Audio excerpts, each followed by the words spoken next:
इसको हम हरा कर देंगे। ठीक आहे तिला काय आपण लोकप्रतिनिधी आहे म्हणून तिला काय मोजत नाही, पण तिची ती मानसिकता आहे ती महत्वाची आहे, समजून घ्या।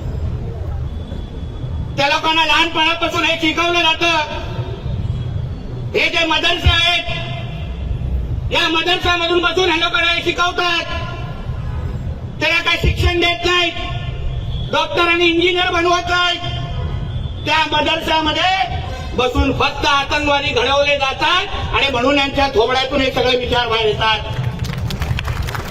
म्हणून त्याला वाटतं की इसको हरा कर देंगे, म्हणून तर मी त्या दिवशी बोललो ना, सर्वात पहिलं काम करायला पाहिजे ते सगळे मदरसे बंद करून टाका आणि हे सगळ्या आतंकवाद्यांना बाहेर काढा पाहिजे। तुम्ही थोडं थांबा, बघा सरकारच्या एका वर्षामध्ये आम्ही आणला ना धर्म स्वतंत्र कायदा, आणला की नाही? आता धर्म स्वतंत्र कायद्यापर्यंत पोहोचलोय, आता पुढचा टप्पा मदरसांचा एक लक्षात घ्या।